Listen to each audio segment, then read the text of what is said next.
Padmanabhan sir, இந்த தாமதம் இருக்கு இல்லையா, ஒரு படத்திற்காக தொடர்ச்சியாக ஏற்பட்டு கொண்டு இருக்கக்கூடிய இந்த தாமதம் இருக்கு இல்லையா, இந்த தாமதம் ஏதாவது அரசியல் களத்தில் விஜய்க்கான ஆதரவை இது அதிகப்படுத்துமா? இல்லை பிரகாஷ் நான் சொல்வதை போல இது ப்ரொடக்ஷன் கம்பெனியினுடைய அவசரத்தனமாக அவர்கள் நீதிமன்றத்தை அணுகியதால் ஏற்பட்ட தாமதமே தவிர இதுக்கு பின்னால வேற எந்த பொலிட்டிக்கல் ப்ரெஷரும் இல்லைன்ட்டு பிரகாஷ் நான் சொல்றாரு இல்லையா. ஆனா இது பொலிட்டிக்கல் ப்ரெஷர் தான் அப்படிங்கிற எண்ண ஓட்டம் தான் மக்கள் மத்தியில் அதிகமா இருக்கா. பிரகாஷ் சார் சொன்னார் பராசக்தியை சென்சார் பண்ணலன்னு.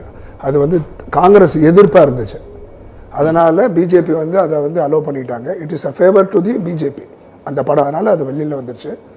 அது மட்டும் இல்லாமல் இன்னொரு வார்த்தையும் சொன்னார், அது வருவதற்கே வாய்ப்பு இல்லை அந்த சினிமாவேன்னு சொல்கிறார். அந்த மாதிரி ஒரு கால் நடந்துட்டா அவருடைய ஆட்சி தேர்தல் அறிவிப்பதற்கு முன்பே அவர் சிஎம்ன்ற அளவுக்கு மக்கள் கொந்தளிப்பாங்க. அந்தளவுக்கு சிம்பத்தி வேவ் போயிட்டுருக்கு. கிராமமாக ஊராக நாங்கள் போகும்போது பார்க்கும்போது இப்பயே பெரிய அளவில் சிம்பத்தி இருக்குது. தயவு செஞ்சு எப்போவுமே கடந்த காலத்தில் சினிமா டேட்டெல்லாம் அனௌன்ஸ் பண்ணிவிடுவாங்க, ரிலீஸ் டேட்லாம் அனௌன்ஸ் பண்ணிவிடுவாங்க, அது பாட்டு சென்சார் பாட்டு அது போகும். இது கங்கணங்கட்டி பண்ணுறது கேரளா ஃபைல்ஸுக்கெல்லாம் எப்படி வந்தது சென்சார்? அப்படி இருக்கும்போது இது முழுக்க அரசியல். இந்த அரசியலில் மிகப்பெரிய ஒரு தேர்தல் மைலேஜை விஜய்க்கு கிடைக்கும் என்பதுதான் என்னுடைய கருத்து. யாருக்கு இப்படி தேர்தல் மைலேஜ் கிடைக்கும் அப்படின்ட்டு பிஜேபி இது பண்றாங்களா? இல்லை, பிஜேபி என்ன பண்ணுறாங்க, அவரை முடக்கணும்னு நினைக்கிறாங்க. அது ஆன்டி ரிவர்ஸ் ஆக போகுது.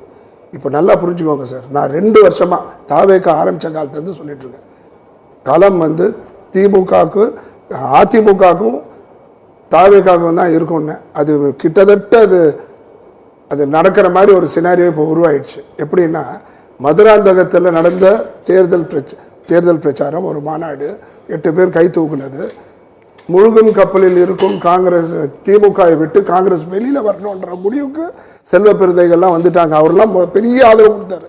இப்போ இவங்க கூட போனால் நம்மளும் முழுகிடுவோன்ற எண்ணத்தில் there may be a chance to realignment with Thaveka. செல்வ பெருந்தைகள் சொல்கிறாரு, இந்த மாதிரி விமர்சனம் பண்ணக்கூடாது யாரை, திமுகவை. அந்த மாதிரி ரொம்ப பிரச்சனை. மாணிக் தாகூர்லாம் பெரிய அளவில் நேற்று வரைக்கும் கடந்த தேர்தலில் திமுக இந்த சமயத்தில் கூட்டணி அமைச்சு பிரச்சாரத்துக்கு கிளம்பிட்டாங்க. இது வரைக்கும் தேர்தல் உறுதிப்படுத்தலை கூட்டணி. அதே ஒரு மிகப்பெரிய ஒரு பின்னடைவு. காங்கிரஸ் திமுக தோற்கும் என்ற சமிக்கையை திமுக அறிந்த காரணத்தினால், மற்ற கூட்டணி கட்சிகள் அறிந்த காரணத்தினால் இதுவரை உடன்படவில்லை. அவங்களாம் காங்கிரஸ் தாவேக்கா பக்கம் வந்தாச்சுன்னா ஆட்சியில் பங்கு, அதிகாரத்தில் பங்கு வேற கொடுத்துருக்காரு. அவங்க தயங்கக்கூடாது. மக்கள் நலன் பார்த்து சிகார் பாஸ்வான்லாம் அவர் இருக்கார் இல்லையா, சிராக் பாஸ்வான் அவங்கெல்லாம் ஆட்சியில் பங்கு கிடைக்குது, எண்ணிக்கையில் கூடுதலாக கிடைக்குதுன்னு சொல்லிட்டு போய் தேர்தலில் சந்தித்து மக்களுக்கு மந்திரிகளாக சேவை செய்கிற ஒரு வாய்ப்பை பெற்றிருக்காங்க. அதை விட்டுட்டு திருப்பியும் குண்டு சைடில் குதிரை ஓட்டுற மாதிரி அங்கேயே இருந்தாங்கன்னா இன்னும் 2-3 சீட்டை முன்ன பின்ன போயிட்டு மக்களுக்கும் நன்மை செய்ய முடியாது. அவங்களும் ஒரு கொடி ஏற்ற முடியாது, ஒரு போராட்டம் பண்ண முடியாது. போராட்டத்தினுடைய விளைவுகள் எதுவும் நடக்க போகிறதில்ல. ஆனால் தயவு செஞ்சு ஒரு மாற்றம் பார்ப்போமே சார். என்ன இருக்குது, நானும் 30-40 வருஷம் குப்பை கொட்டிட்டேன் இந்த அரசியலில். பார்த்துட்டோம், இவரையும் பார்த்துட்டோம், அவரையும் பார்த்துட்டோம். இவர் என்ன நிறம் தெரியும், அவர் என்ன நிறம் தெரியும். ஒரு புதிய நிறம் சொல்லுதில்லை, ஊழலை ஒழிப்பேன்னு சொல்லுதில்லை, ஊழலுக்கு கடன் கொடுப்பேன், கடன் கொடுக்க மாட்டேன், ஒழிச்சு கட்டுவேன். பார்ப்போமே, நான் உலகம் எப்பயும் அழிஞ்சிட போகுது. இந்த இந்த இந்த ப்ரெஷர் கொடுக்கறது இருக்கு இல்லையா, இந்த படத்தை சர்டிஃபிகேட் பண்ணாம இந்த படத்தை வெளியில விடாம, இல்ல இந்த தாமதப்படுத்துவது இது வேணும்ட்டே விஜய்க்கு தரப்படக்கூடிய அழுத்தம். அதான் ஒரு கூட்டத்தில் சொன்னாரு, நான் அழுத்தம் கொடுத்தா நான் என்ன பயங்கரவனா பயப்படுறவனா, இருந்தாலும் அழுத்தம் இல்லைன்னு சொல்லணும். அழுத்தம் இருக்கு. நீங்களாம் சொன்னீங்க போல B team, C team, F team, Z டீம்னு. இன்னைக்கு எந்த டீமும் இல்லை, கிளீனா சொல்லிட்டாரு. கொள்கை கூட்டணி, கொள்கை எதிரி பாஜக, அரசியல் எதிரி திமுகன்னு சொல்லிட்டாரு. இதுக்கு மேல எதிர்ப்பு நான் தெரிவிக்கணும். பேசல எதுக்கு பேசணும்? தம்பி சீமான் மாதிரியா தன்னுடைய சொந்த பாலியல் பிரச்சனைக்கு கட்சியார் லைட் போலீஸ் ஸ்டேஷன் நிற்க வைக்கிறதுக்கு.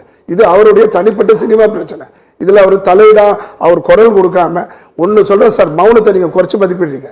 இந்திய வரலாற்றுல ஒரு பிரதமர் நரசிம்மராவ் அவர்களை விட ஒரு மௌனம் காத்ததா சிரிச்சு பார்த்ததில்லை. நாங்களாம் கூட இருந்தவன், அப்பெல்லாம் துணைத் தலைவர் நான், இளைஞர் காங்கிரஸ்ல கூட இருந்து பார்த்தோம்.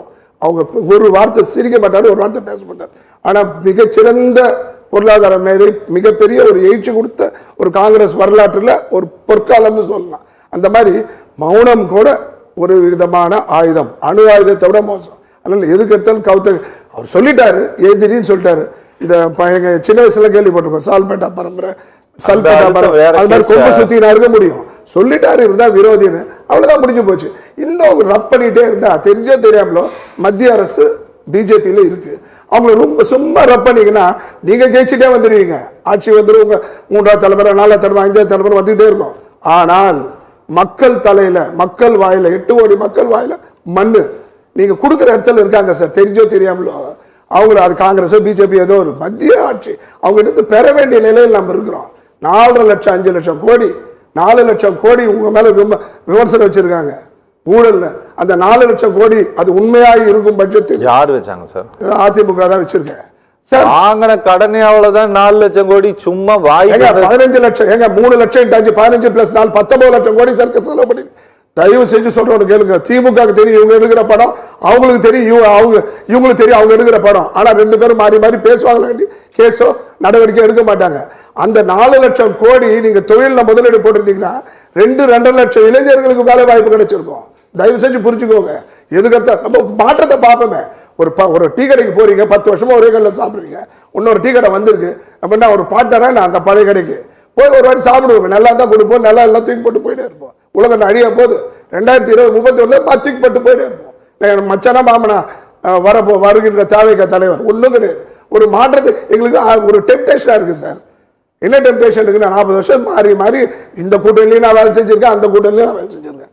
இதை பார்க்கும்போது ஒருத்தர் வராரு, விஜயகாந்த் வந்தாரு, உடல்நிலம் போச்சு, இல்லைன்னா அவர்கிட்ட எதிர்பார்த்தோம். ரஜினிகாந்த் வந்தாரு, எதிர்பார்த்தோம், அவரை உருட்டி மெட்டி அனுப்பிச்சிட்டீங்க. இப்போ அவரை யார் சார்? பொய்யா பேசாதீங்க சார். நீங்க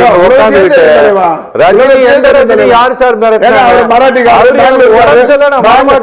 பெங்களூர்காரன் அந்த காரன் இந்த காரன் நீங்க மிரட்டலையா? நம்ம சீமான் தம்பி என்ன பேசுறாரு? இல்ல இல்ல இல்ல, அதனால எவ்வளவு உடம்பு சரியில்லைன்னு வரல அவரு end of the day. But அவர் அரசியல் தாமதத்துக்கு காரணம், அவர் போனதுக்கு மிகப்பெரிய அழுத்தத்துக்கு காரணம் நம்ம கரெக்டா பண்ணி அனுப்பிச்சது. அது ஒரு பக்கம் இருக்கட்டும், that is not the relevant.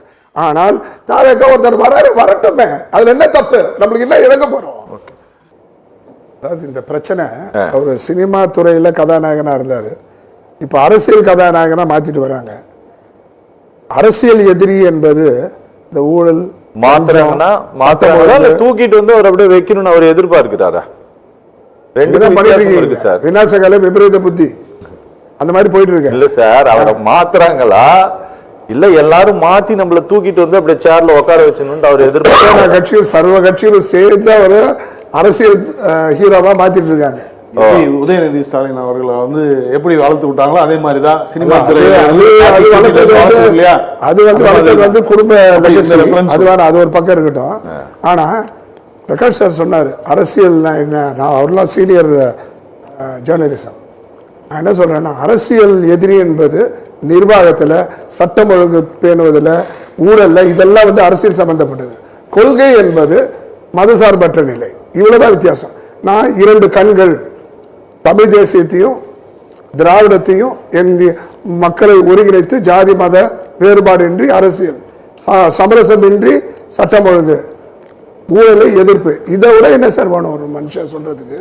இதை தயவு செஞ்சு 8 கோடி மக்களும் பிரார்த்திப்போம். ஒரு தம்பி வந்திருக்காரு, செலவு நாங்கெல்லாம் 10 வருஷம் 30-40 வருஷம் முடிஞ்சு போச்சு, 1 வருஷம் ஆச்சு கட்சி ஆரம்பிச்சு, ஒரு மாநாடு நடத்த முடியல. ஏன்னா எங்களுக்கு பல லட்சம் பேருக்கு கூப்பிட்டு எத்தனை பேருக்கு பிரியாணி கொடுக்குது, எத்தனை பேருக்கு இதெல்லாம் வண்டி, கவர்மெண்ட் வண்டி எல்லாம் ஏற்பாடு பண்ணி எங்களால் வர முடியுமா?